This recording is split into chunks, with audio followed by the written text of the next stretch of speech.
부산 브리핑입니다. 30일 오전 4시 55분쯤 경북 경주시 동남 동쪽 19km 지점에서 규모 4.0의 지진이 발생했습니다. 이날 새벽에 발생한 지진은 올해 두 번째로 큰 규모였습니다. 지진 발생 후 1시간 사이 5차례 여진이 이어졌습니다. 이번 지진으로 경북 지역에 진도 5, 울산 지역에 진도 4, 경남과 부산에는 진도 3의 흔들림이 전달된 것으로 파악됐습니다. 부산경찰청과 부산소방재난본부에 따르면 부산 지역에서는 모두 8건의 지진 관련 신고가 접수된 것으로 나타났습니다. 30일 새벽 경북 경주에서 발생한 규모 4.0 지진과 관련해 원전 가동에는 영향이 없는 것으로 확인됐습니다. 한국수력원자력은 원전은 지진 영향 없이 정상적으로 안전 운전 중이라고 밝혔습니다. 기상청은 지진파 중 P파를 분석해 규모 4.3으로 추정하고 긴급 재난 문자를 발송했고 이후 추가 분석을 통해 규모 4.0으로 조정했습니다.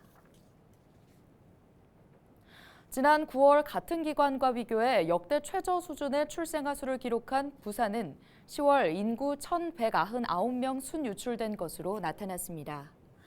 통계청이 발표한 10월 국내 인구 이동 통계에 따르면 10월 이동자 수는 50만 7천 명으로 전년 동월 대비 11% 증가했습니다. 10월 부산은 3만 869명이 전입됐지만 3만 2,068명이 유출돼 1,199명 인구가 감소한 것으로 나타났습니다. 시도별 인구 순이동 상황을 보면 경기와 인천, 충남 등 5개 시도는 순유입을 기록했고 서울과 부산, 광주 등 12개 시도에서는 인구가 순유출됐습니다. 오는 12월 1일부터 31일까지 서면과 광복동 등 시내 번화가를 중심으로 청소년 유해 환경 집중 단속이 진행됩니다. 부산시 특별사법경찰관은 비디오 감상실과 노래방, 청소년 출입 제한 룸카페 등 청소년 유해업소를 대상으로 집중 단속을 진행한다고 밝혔습니다. 특사경은 청소년 유해업소의 청소년 출입 고용 행위, 주류와 담배 등 청소년 유해약물 판매 행위 등을 단속할 예정입니다.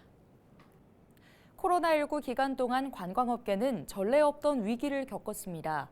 그리고 엔데믹 이후 외국인 관광객을 다시 끌어오기 위해 많은 노력들이 이어지고 있는데요. 그 가운데 정부가 팔을 걷어붙였습니다.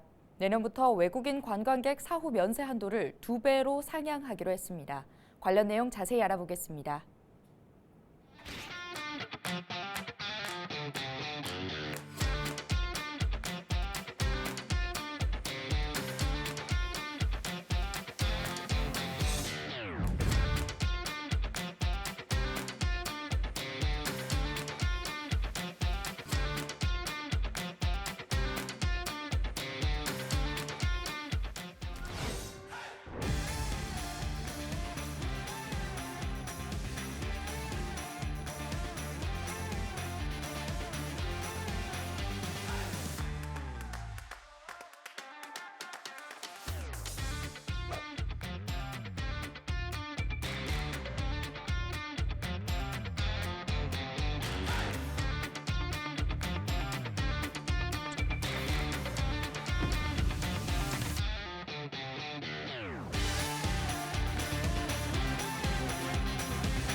부산경찰청은 1인 가구 밀집 지역인 서구 토성동 까치고개 일대에 여성 친화 안심거리를 조성했다고 밝혔습니다.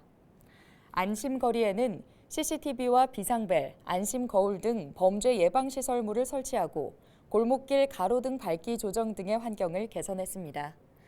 또 공폐가를 철거한 부지에 여성 안심존을 조성했습니다.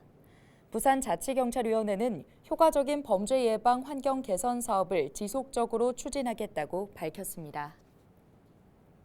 지금까지 부산 브리핑이었습니다.